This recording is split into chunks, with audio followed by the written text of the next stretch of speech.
Hey friends, welcome back to Bible Fun with the Duns. Today you find us on location at Tatum Park. Today we read Numbers chapter 20. Go ahead. I just am recapping what happened. Basically, between chapters 19 and 20, there's 38 years that pass of this time in the wilderness. And so now they old. Miriam dies. That's how we start out the chapter. Well, then they want water. And God tells Moses exactly how to provide water for them. And it is different from the last time he told them. And Moses goes to provide the water, but he disobeys and he doesn't tell the rock to produce water. He strikes it, and so he's in trouble, and now he doesn't get to go into the promised land. And then as they are traveling, they ask their closest relatives, the Edomites, which are the relatives of Esau from Jacob and Esau. Remember, Jacob's their great grandfather or whatever at this point. And they don't let them pass through, which for just our own purposes, for them to pass through would be almost like locusts coming through. They would drink up things and eat up their stuff, and they're trying to be, even that's them being on their best behavior passing through. But also they're walking in battle formation. So the Edomites say, they scared. Hey, you're our cousins, but we would be crazy to let an invading army of 2.5 million people walk through the country. Now we would say, well, just trust them. But, if somebody wanted to do that in our backyard, we would go, no, probably not. Let's do that again. No, but they kind of get a bad name for it from here on out. And then the chapter ends with Aaron dying also. So our siblings are dead. Okay, so a couple of things that probably are helpful to know. This is the first month of the last year of the wilderness wandering. And so they've been in the wilderness now 39 years. And by this stage, only 5 of the original group that had come out of Egypt, so 2.5 million people somewhat come out of Egypt, only 5 of them are still alive. And so you got Moses, you've got Aaron, you've got Miriam, you've got Caleb and Joshua. That's right. Booyah. And so now what you've got is you're getting into these later years, and when it's almost time to go into the promised land, now the family issues are starting to kind of come out and be issues. First of all, you got Miriam dying.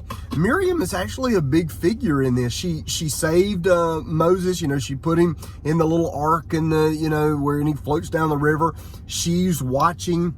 She connects Pharaoh's daughter with Moses's mother, Jochebed, and she's there, and she's there all the way through this whole process. Probably an important figure we just didn't know the full story of, because that wasn't kind of the purpose of the book. But when she dies, the next thing you notice is this is where Israel is tested, and they're tested by, do you believe God's going to give you water? Mm-hmm. Because what their next journey is going to be is into the promised land. And the thing that kept the people out of the promised land originally was they didn't believe God could get them in and bring them in.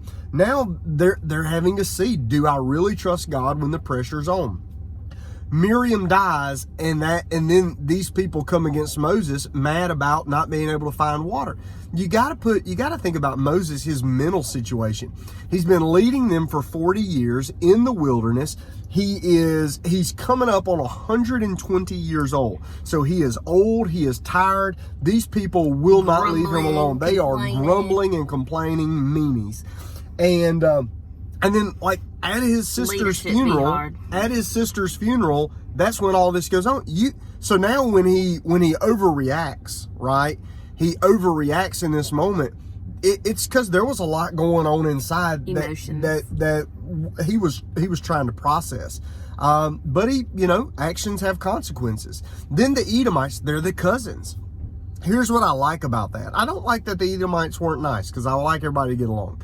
But the other thing, what I do like is that God would not let Israel attack the Edomites, because he says, look, these are all, I have also given them land. This is their land, you can't have it. And so God is faithful. And if he's going to be faithful to the Edomites, he's certainly going to be faithful to Israel. And then you have the death of Aaron. Aaron dies. Remember, Aaron is the high priest of Israel. When Aaron dies, the day he dies, matter of fact, before he dies, they passed the priesthood down to Aaron's son. I want you to remember something. Soon Moses will die, but the story keeps going. So Moses is a huge figure in all of the Exodus, but just hold your Bible and look up where Moses dies and look at how much Bible is left. And so there's a good lesson here. The old preachers used to say, maybe in Warren Weirs, but I forget who said it a long time ago. He said, God's workers may be buried, but the work still continues. And that's a humbling sentiment. So that there are going to be some things in this world that outlive us, and that's going to be important. When you read this, you need to think about the family of God as it moves through this story. And if God has given this much attention to his family, then the story is really about God as he is our Father. All right, that's what I got out of this chapter. Hope you're enjoying it. We'll see you next week. And by the way, I'm preaching about Moses hitting the rock on Sunday, so now you're a little bit ahead. All right, we'll see you then. Bye. Bye.